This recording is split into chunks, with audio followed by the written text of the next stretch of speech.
Este tema de formas diferenciales de alguna forma debería servir como introducción a cosas más abstractas de geometría diferencial, por si por ahí alguien le empezó a interesar esto, y tiene que ver con la forma en la que todas las integrales distintas que vimos, o sea, la integral sobre regiones, la integral de línea, la integral de superficie, todas responden a un mismo concepto de manera más general. O sea, lo que vamos a intentar hacer en este tema de investigación es generalizar el concepto de integración, no a partir de teoría de la medida, que es una forma bastante válida y usual de generalizar integral, sino que vamos a intentar generalizar lo que es integrar sobre conjuntos parametrizados. O sea, tenemos todo lo que nosotros ya conocemos de Rn, o bueno, de un R2 o R3, acá, y tengo mi conjunto omega. Entonces, si yo mando este conjunto a algún otro lado que no sé con qué estructura me lo manda, voy a querer también tener una forma de integrar funciones en este objeto que es ligeramente más extraño. Todo a través de conocer a omega, de conocer una orientación en omega y de conocer lo que es la forma diferencial, que es lo que me va a respetar la función que yo esté usando. Entonces, ¿de qué va esto? De manera muy general, una forma diferencial es...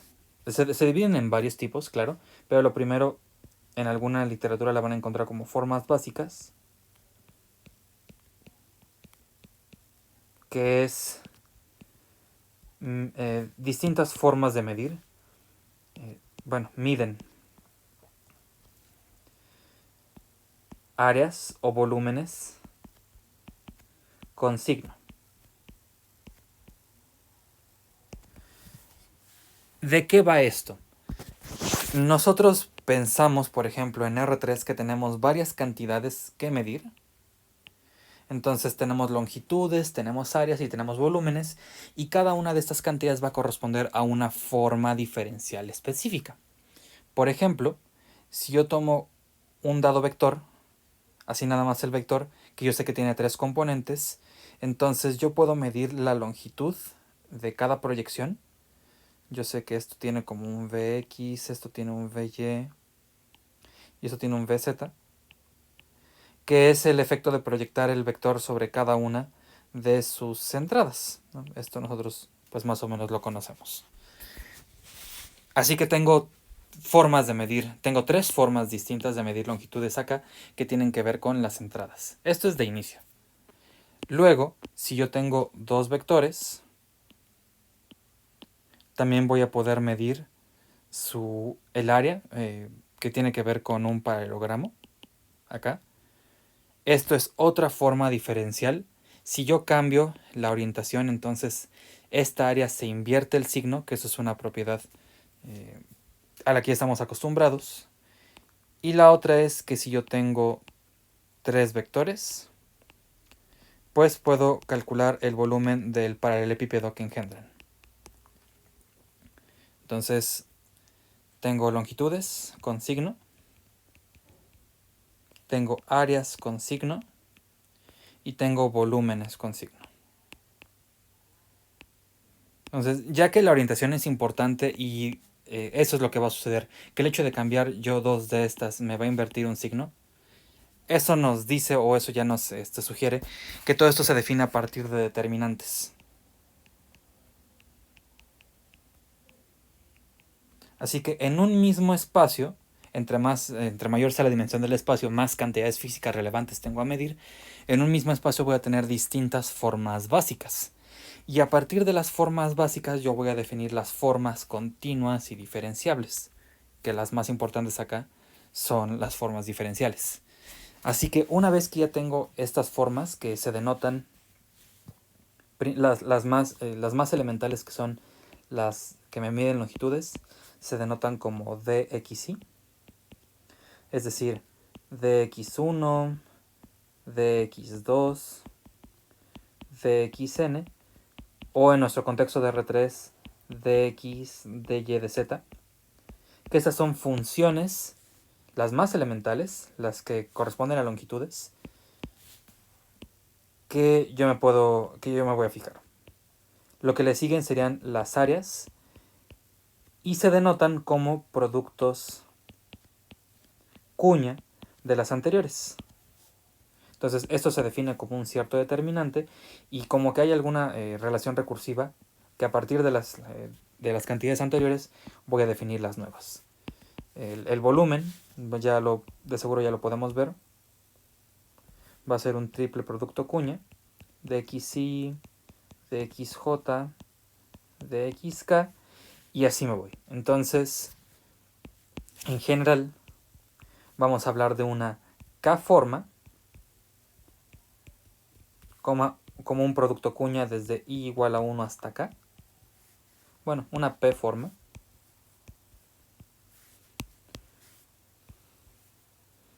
Hasta P. De alguna de las formas más elementales de X sub Li. Porque aquí hay varias, ¿no? O sea, hay varias áreas, hay varias cantidades distintas a considerar. Tengo al menos 3 longitudes, voy a tener otras 3 áreas, voy a tener varios volúmenes dependiendo de las orientaciones que yo le pongan. Entonces, en general estoy viendo cosas de esta naturaleza. Y una vez que defino las formas básicas, que son las más elementales, paso al concepto más general de las formas como tal. Y también son funciones que realmente son funciones que admiten varias entradas. Entonces, la definición más general es f que va en u de Rn en R, una función diferenciable, que son las más recurrentes,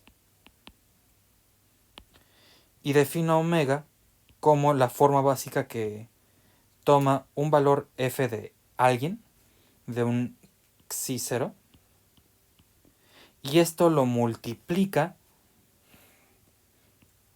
por toda una forma básica.